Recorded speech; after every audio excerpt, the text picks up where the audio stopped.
welcome back. My name is Sarah. I am a wellness coach focused on finding movement that makes us feel good in our bodies and helps us to keep moving for a long time. And today I'm here to bring you a couple common movements and mispatterns that we see in those movements and how to correct those to get the most out of your workouts.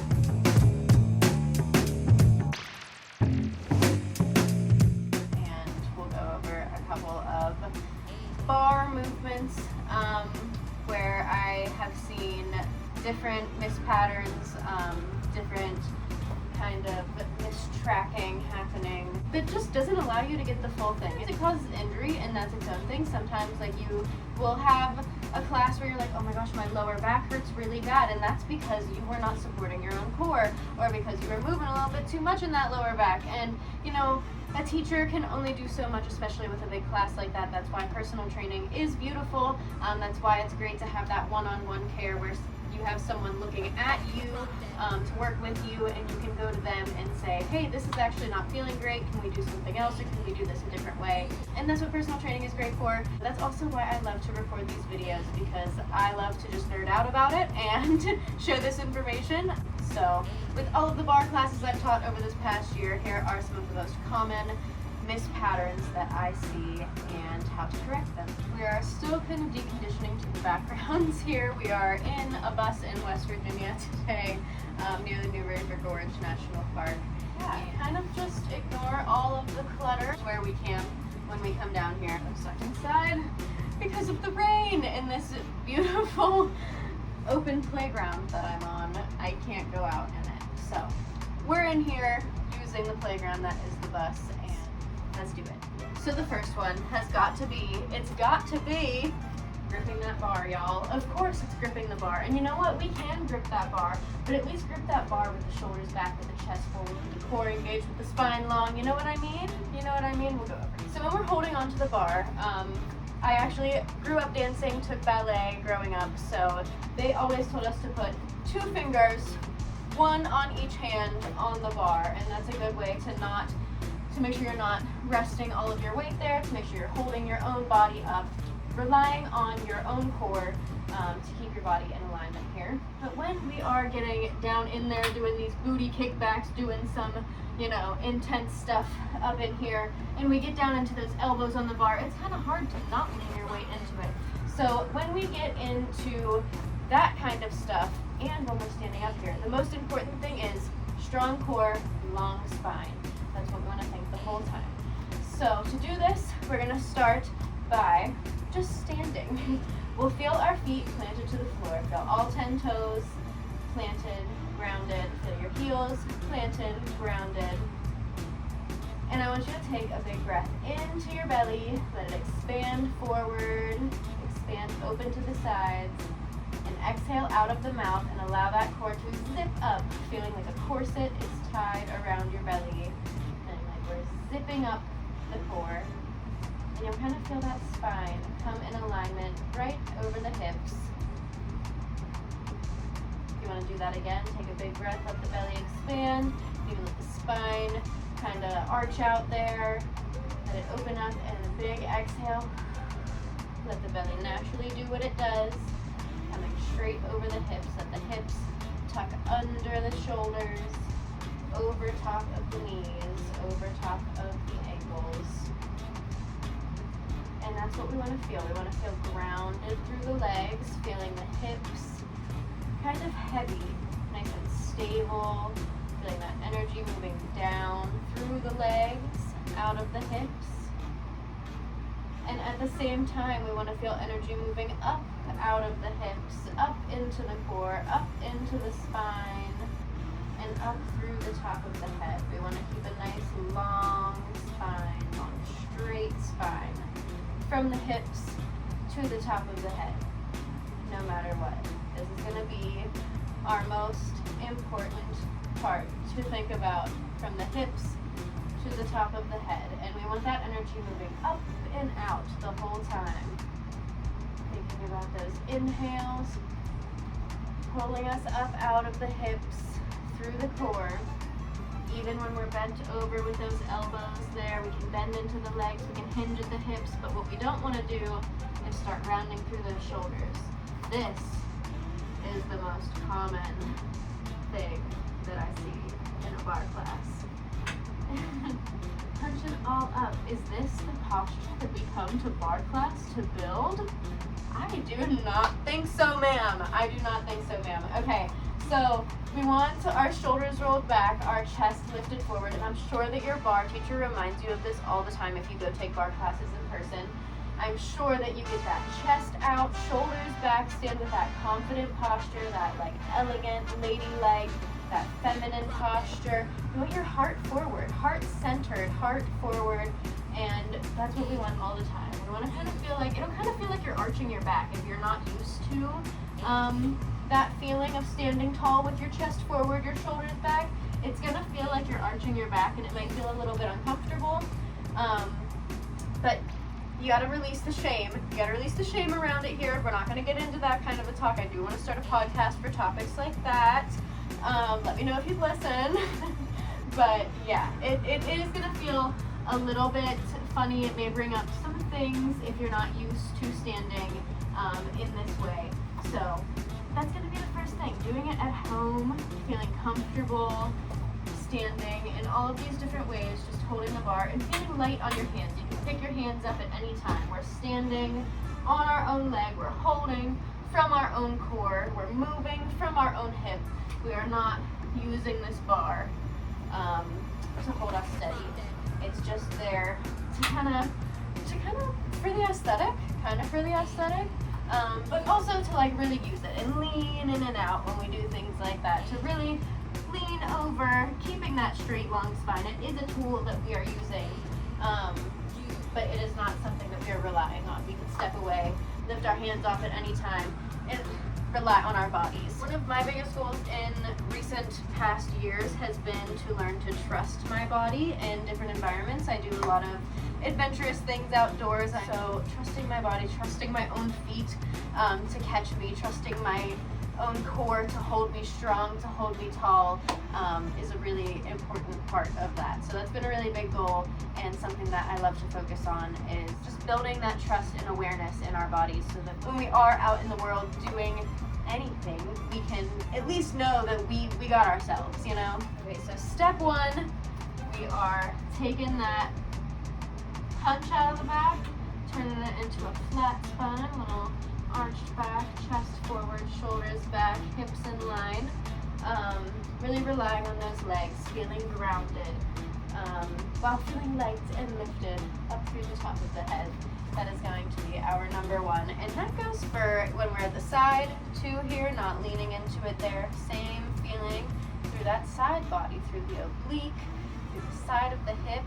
Same exact feeling. So the next most common mistake that I see in bar class, I don't even want to call it a mistake, but more like a mispattern is what I was calling it, is in the same position here, but a completely different aspect of things. The first one is kind of shying away. I feel like focusing in too much on the feeling of things, getting a good workout in, whereas this one is more about the performance side of things. And I know, girlies, I know we want to look good. That's why we're here. That's why we're here in bar class, is to look good, to feel good, to kick those legs high, to feel free. And you know what? Do that. There has to be some classes, like I will admit, like definitely guilty of this, where like I just don't care as much about the technique and I just want to flow, I just want to move.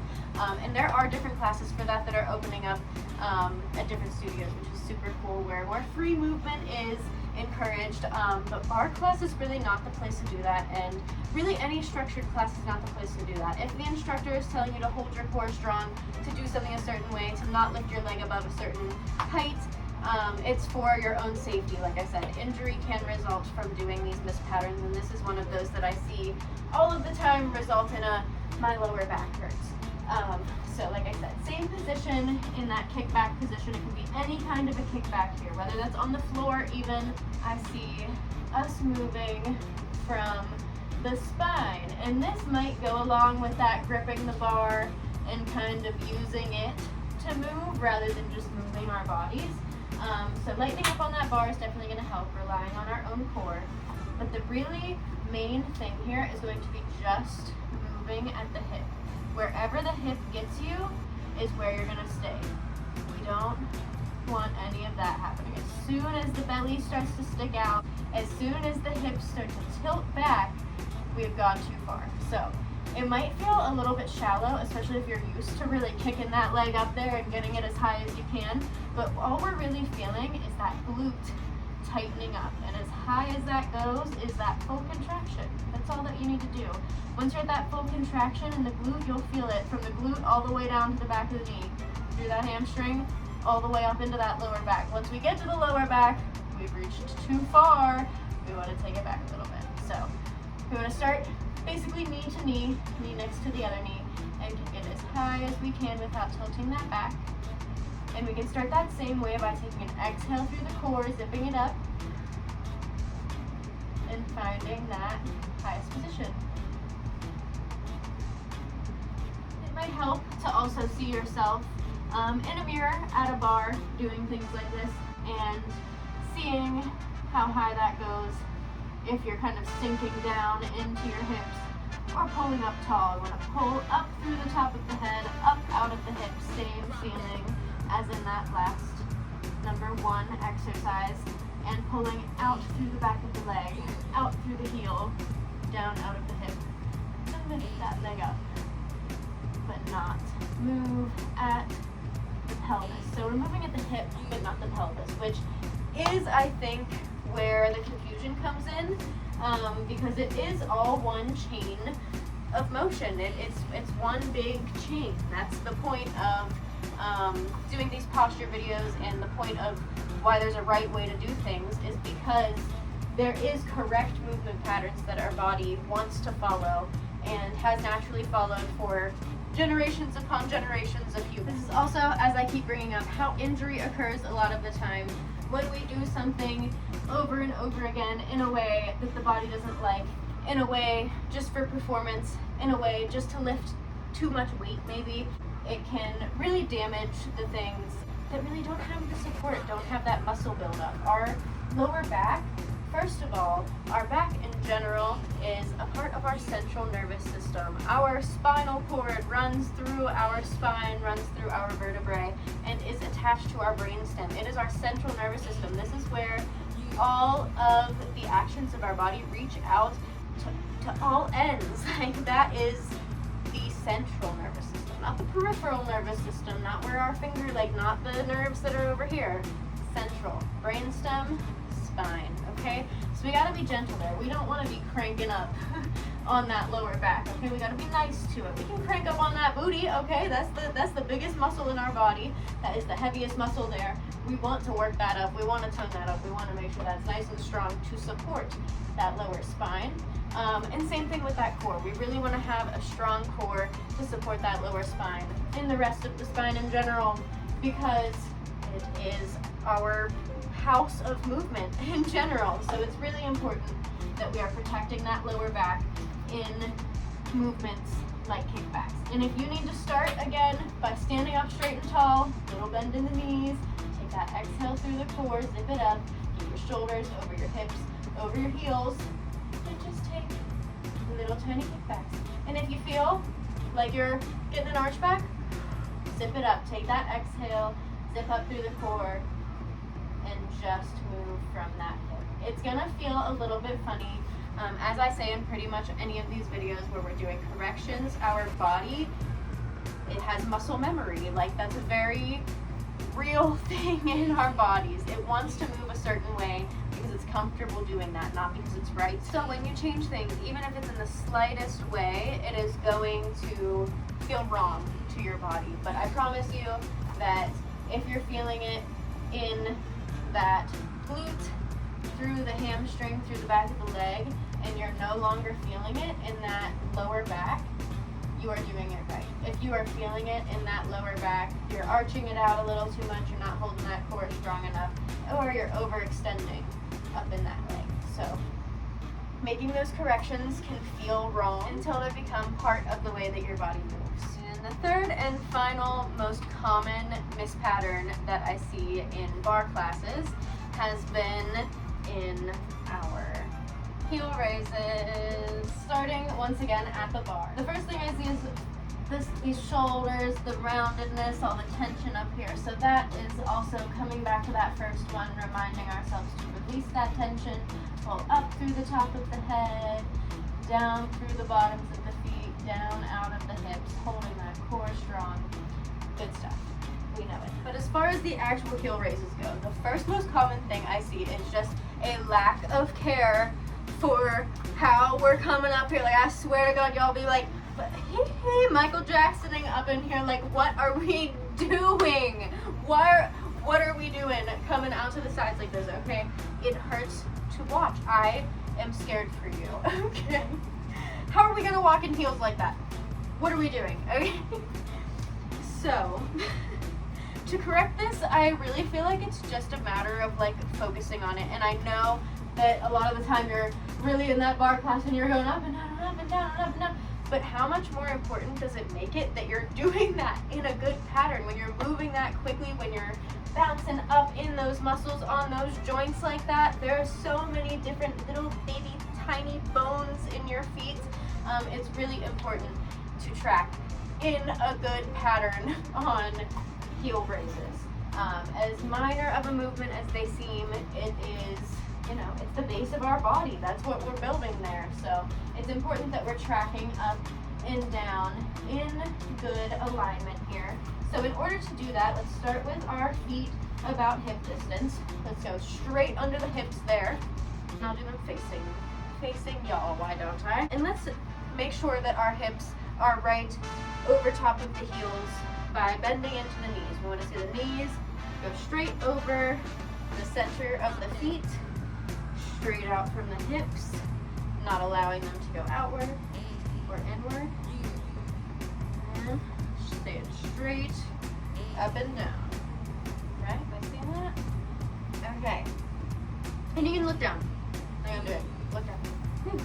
From there, we can take that little bend, a little bit of a bend, a little bouncy knees, and we're just gonna lift the heels up off the ground. You can be holding your bar, whether to the side or straight forward. But what we want to focus on is not letting those ankles pop out to the sides, pop inward, pop wherever. And we don't want to overextend. Same thing as in that lower back. We don't want to overextend into those ankles. We just want to come up as high as our calf muscles are in that fully contracted position, because that's what we're working anyway. We're not trying to get as high as we can, as overarched as we can. We're working those calf muscles. So feeling us lift up through the backs of the legs, and also lift up through the quads. That's the other secondary muscle that's working here. Lifting up through the fronts of the tops of the legs there. And letting it release back down. And that's going to lead us to the second part of this, that's the most common, this pattern I see, is dropping those heels down. And it's so heavy, so just dramatic. And I get it, you know, sometimes we do, like I said, we need those classes where we just don't give a shit. I get it, okay, and have those days. But when we're like in grind mode, when we're like showing up and we want to get the most out of our class, really important to feel that lifted up through the top of the head as we feel grounded. That's where that opposition really comes in, is not only do we want to feel grounded as we drop the heels down, but we want to feel that lifted through the top of the head at the same time. It's like a plant growing, like a tree growing. Imagine the roots setting down, grounded, stable through the ground into the earth as it's lifted, reaching up towards the sky, up towards the sun. And that's what our bodies are doing all the time in these workouts. It's just, we can really feel it in these heel raises. Another tip on not dropping the heels really heavy is imagining that we're starting in this up position and lowering the heels down rather than lifting the heels up, if that makes sense. So imagine that your starting position is up on your toes and our exercise is dropping the heels to the floor with control, lifting back up with control, dropping the heels down to the floor with control, lifting them back up with control, rather than kind of thinking about that up as the exercise and the down as just being between the reps. The down is also part of the exercise as well. It's that release of the muscle. We want to have control through, especially like I said, the base of our body, the thing that's holding us up all the time, the muscles that are helping us walk, run, jump, chase our kids around, do adventurous things. And yeah, that goes back to that trusting our bodies and trusting our feet to hold us strong, to catch us if we fall, if we jump, if we do whatever we're doing out in the world. We want to be able to trust that our legs, our feet can carry us and catch us on this wild ride. So that's another really important part of training good heel raises in bar class. And that goes for anything turned out as well. Same exact tips apply in all of those manners. We don't want to pop the ankles out to the sides. I see that one a lot too. And the same thing, those heel drops, of course. So yeah, just paying attention to that. And same thing, keeping the chest forward, shoulders back. I was just obviously not doing that. You can't really do that when you're looking down. But it's for training, okay? It's for training purposes. Once we put it all together and we're in class, woo, train like this actually. Train like this. Just get that alignment first by looking. That's sometimes the best way. So I hope you enjoyed. I hope that this was helpful for you. I hope that you can go to your next bar class feeling a lot more strong and confident in your posture and in the way that your body is moving. And I hope that you especially get more out of those movements, get more out of those bar classes. I hope that you see a difference in your body and feel a difference in your strength and your power as you walk out of that class the next time. Thank you for being here. Definitely leave a comment below if you liked, and subscribe if you liked, of course, if you're not already. And I hope to see you next time for what will actually be a posture and alignment bar version. So it'll stay on this bar theme as well and be really more into the posture and alignment of our bodies. There will be 3 of my favorite exercises that help to align and strengthen good posture. So definitely check that out. That'll be up next week, followed by our Capricorn full moon ritual part 2. So definitely stay up to date by subscribing. And yeah, thank you for being here. I hope you enjoy.